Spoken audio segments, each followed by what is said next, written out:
Welcome to the podcast. Today we're going to start off with Galatians 5:22 through 23, where we read about the fruit of the Spirit. And the fruit of the Spirit is love, joy, peace, patience, kindness, goodness, faithfulness, gentleness, and self-control. Against such things there is no law. Those are the kind of things that we stand for when we practice that constructive, that positive Christianity. On the other side, we have the thief. He comes to steal and to kill and destroy.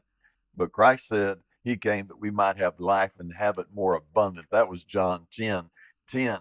In the Bible, we find a lot of talk about the abundant life. Now, the phrase abundant life is not used a lot, but if you'll read between the lines, that's exactly what we're looking at. In Ephesians 3, beginning at verse 17, Paul writes that Christ may dwell in your hearts through life, that you'll be grounded, rooted in love. That's what we're talking about. That is the abundant life. Paul wanted us to come to know the breadth, the length, the depth, the height of the love of God.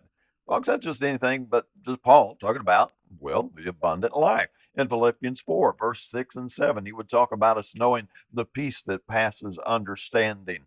Just another way to talk about the abundant life. And Peter was in on it also in 1 Peter 1 and verse 8. He would talk about us having joy inexpressible and full of glory. And I'm going to tell you that the main thing is to keep the main thing the main thing. And the main thing is that you and I live the abundant life in Christ. In John 4:14, he talked about giving us water that would well up in us, would become a well of water inside of us. That's the abundant life we're talking about, having that comes from within us instead of external sources from outside of us. Now, I would say that is the primary goal of Christianity. Now, question is, okay, where do I get that? Well, let me use a little logic first, other than all the verses we just looked at. And that is, I want you to imagine approaching the pearly gates. And Peter says to you, or whoever meets you at the gate, well done, thou good and faithful servant, enter into your master's rest. And you step on that golden street. How do you feel? You join the choir that surrounds the throne to sing the praises of your Father. How does it feel? You meet your Father. You see him face to face. You feel his love in you, around you, pulsing through you. How does it feel? Does it feel just kind of like, meh? Or is it abundant? Is it a depth of joy and living that you can't even begin to put in? You can't get your head around it. That's what we're talking about. That's the abundant life. That is the ultimate goal that we are aiming for. Life eternal in God, in heaven. So we oppose error, absolutely. We talk about error quite a bit. We're told to fight the good fight in 1 Timothy 6 and verse 12, and we're told not to participate in the works of darkness, but rather to expose them, Ephesians 5 and 11. But exposing error is not our final goal. In fact, if we could minimize the time, if there was so little error out there that we could focus primarily on developing our love and our oneness in God, that would be ideal. But we are in a situation where we do have to spend time dealing with error because error is a deviation from the goal that we have before us. Deviation is a distraction from our home in heaven.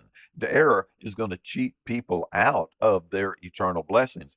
Error is how Satan steals and kills and destroys people, as Christ warned us there in John 10 and 12. And so, what Satan's going to do, he's going to come along and he's going to try to offer you a shortcut, which is exactly what he did to Christ in the wilderness. If you'll go read Matthew 4, and we'll kind of look at verse 8 through 10 here.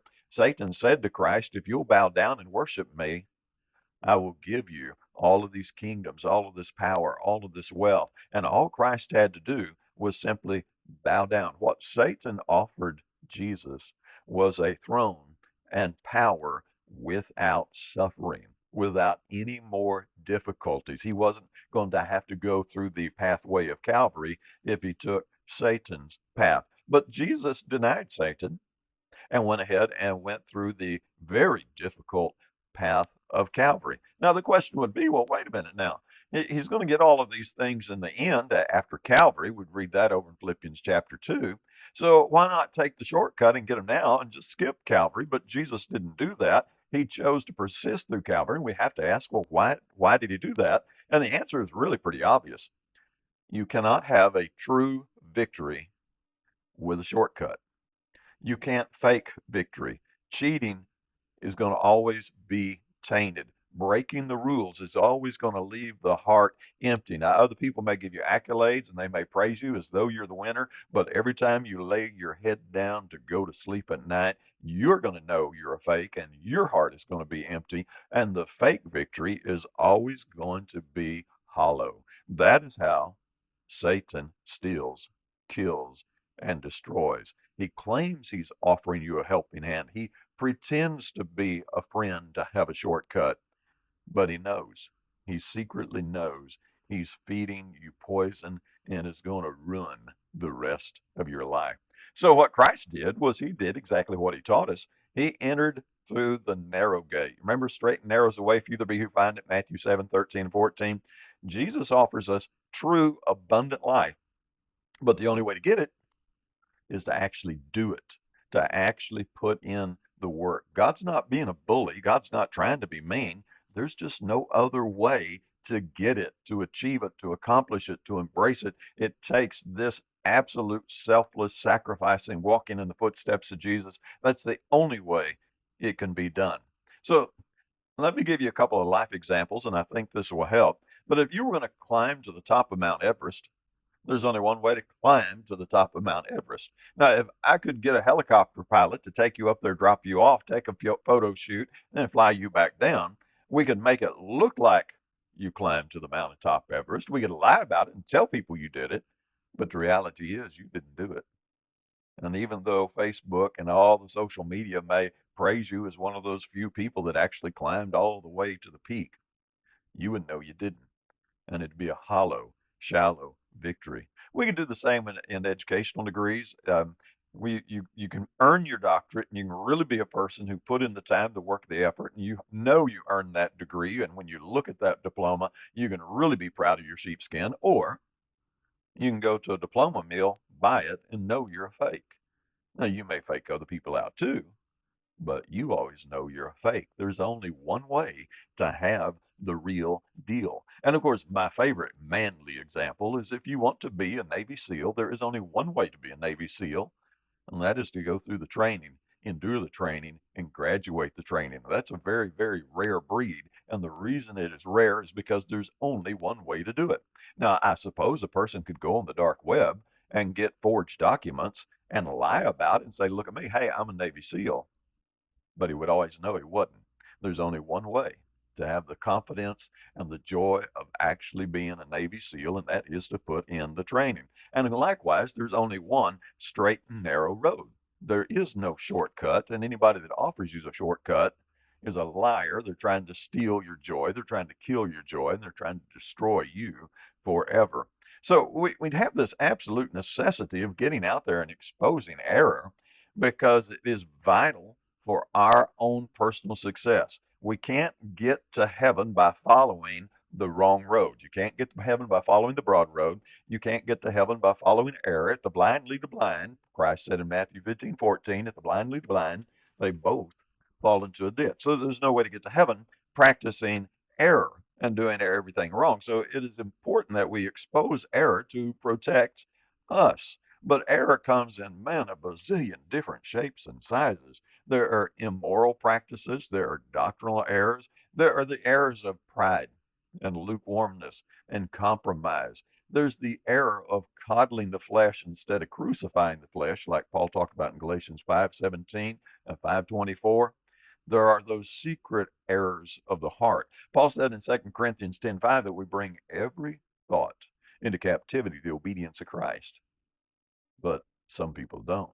And those are secret errors that only you and God know. And so, what we want is we want you to be full of that inner joy, that abundant life. We want you to be bubbling over. I'm kind of thinking of Psalms 23, where he says, my cup runneth over. We want you to feel that way about the living water that's welling up inside of you, that is just so prominent, so abundant, that it's just flowing out of you and you can't stop it. And Satan hates that.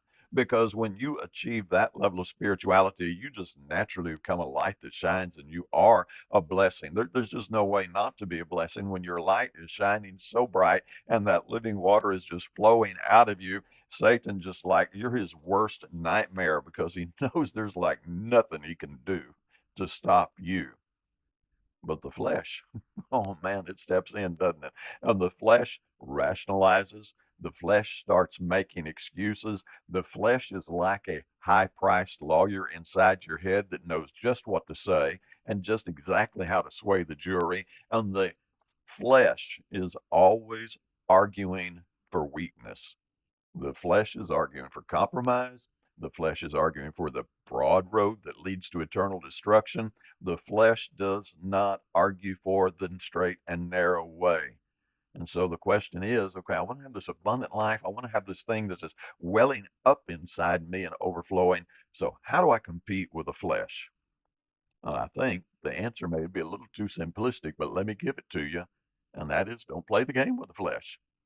You make the flesh your slave. Paul said in 1 Corinthians 9:27, I discipline my body. I make it my slave, is the way the New American Standard reads. It is not a discussion. It is not on the table. Don't argue with it. It is not up for negotiation. There is no compromise. It is not even an option because we crucified the flesh, like Paul talked about in Galatians 2:20. And so in our spirit, we stand for the right. The Spirit is on the side of strength and stability and presenting the body a living sacrifice. And let me get it straight. You don't need the flesh's approval. All you need is God's approval when this life is over, and that's the only one that counts. So, what do? If you really want to live that abundant life? Because Christ said He came that we might have life and have it more abundant. Then I would say, just in a simple way to wrap up this little podcast, is get to work. Do exactly what Paul said. Philippians 2:12. Get to work working out your own salvation with fear and trembling. I hope that gives you a little insight in how to develop, take the next step in your spirituality. And as always, I hope you have a great day.